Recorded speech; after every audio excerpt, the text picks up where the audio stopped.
आइए हम मेरी भविष्यवाणियों की पुस्तक में से आज के वचन को पढ़ते हैं।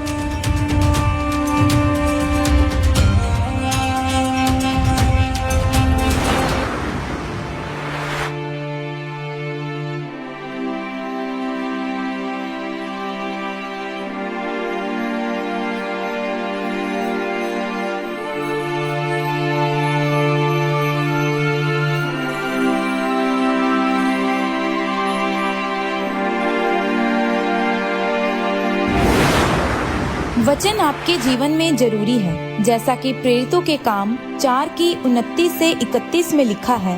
अब हे प्रभु, उनकी धमकियों को देख और अपने दासों को यह वरदान दे कि तेरा वचन बड़े हियाव से सुनाए और चंगा करने के लिए तू अपना हाथ बढ़ा कि चिन्ह और अद्भुत काम तेरे पवित्र सेवक यीशु के नाम से किए जाएं। जब वे प्रार्थना कर चुके तो वे स्थान जहां वे इकट्ठे थे हिल गया और वे सब पवित्र आत्मा से परिपूर्ण हो गए और परमेश्वर का वचन हियाव से सुनाते रहे। मेरे प्रियो, बाइबल कहती है कि प्रेरितों ने जब वचन के साथ प्रार्थना की तो फिर वे पवित्र आत्मा से भर गए। आज लोग पतरस के जैसे काम करना चाहते हैं। हर पास्टर पतरस जैसी कलीसिया चाहता है जो हजारों हजार की गिनती में हर हफ्ते बढ़ती जाती थी, पर वह वचन से प्रार्थना करना नहीं चाहते क्योंकि उन्हें वचन का ज्ञान नहीं है। बाइबल बताती है कि प्रेरितों के काम में प्रेरित इस कारण से कामयाब होते थे क्योंकि जब जब वे प्रार्थना करते थे तो वे परमेश्वर के वचन से ही प्रार्थना करते थे। बाइबल बताती है कि परमेश्वर आपका सब कुछ मोड़ सकता है, लेकिन वचन से की गई प्रार्थना परमेश्वर कभी नहीं मोड़ सकता क्योंकि वह अपने लिखे हुए वचन से कभी भी पीछे नहीं हटता। बाइबल बताती है कि परमेश्वर के नाम से कितने बड़े बड़े काम होते हैं, जैसे कि अंधे देखते हैं, गर्भ खुल जाते हैं, कैंसर चला जाता है। परमेश्वर का वचन कहता है कि परमेश्वर ने अपने नाम से भी अधिक अपने वचन को महत्व दिया है। अगर आप जज के पास जाएं और जज को कहें कि जज साहब, मेरा एक ही लड़का है, मैं विधवा हूँ और मेरा लड़का निर्दोष है, आप इसे छोड़ दो, ऐसा कहकर आप जज के सामने रोने लग जाएं, तो क्या जज उसे छोड़ देगा? वो उसे ऐसे कभी नहीं छोड़ सकता। क्यों?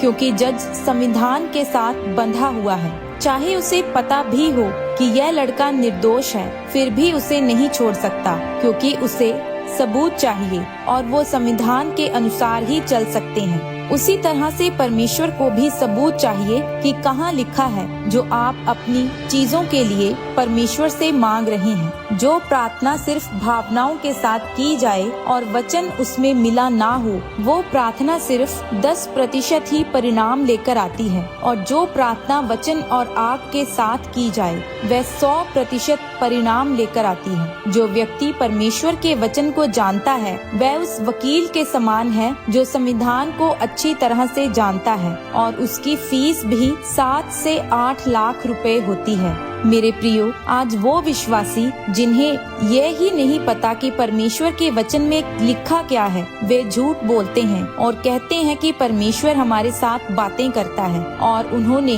अपनी बाइबल कभी खोली भी नहीं होती। परमेश्वर उस व्यक्ति से कभी बातें नहीं करता जो वचन नहीं पढ़ता। बाइबल में लिखा है कि चेलों को पता था कि प्रभु यीशु मसीह ने कहा है, यरूशलेम को ना छोड़ना। सोचिए, अगर पतरस वचन को भूल जाता और यरूशलेम को छोड़ देता तो वह कभी पवित्र आत्मा से नहीं भरता और ना ही परमेश्वर के सुसमाचार को सुना पाता और ना ही बड़े काम कर पाता। बाइबल कहती है कि पतरस भावुक नहीं था, वह आत्मिक था। वह जानता था कि मुझे जो कुछ चाहिए उसके लिए मुझे परमेश्वर का वचन चाहिए। आप जितना मर्जी वचन सुन लें, पर जब तक आप वचन नहीं पढ़ेंगे तब तक आप परमेश्वर के वचन से नहीं जुड़ेंगे, तब तक आपका आत्मा खाली ही रहेगा। इसलिए अगर आप वचन के साथ जुड़ेंगे तो आप सामर्थी और बड़े काम करोगे। इसलिए मेरे प्रियो, जब आप परमेश्वर के वचन के साथ जुड़ते हैं तो आप परमेश्वर की आत्मा से भरते जाते हैं। आप चाहे अपने कामों में कितने भी व्यस्त क्यों ना हो, लेकिन परमेश्वर का वचन आपके जीवन में होना बहुत जरूरी है। आमीन।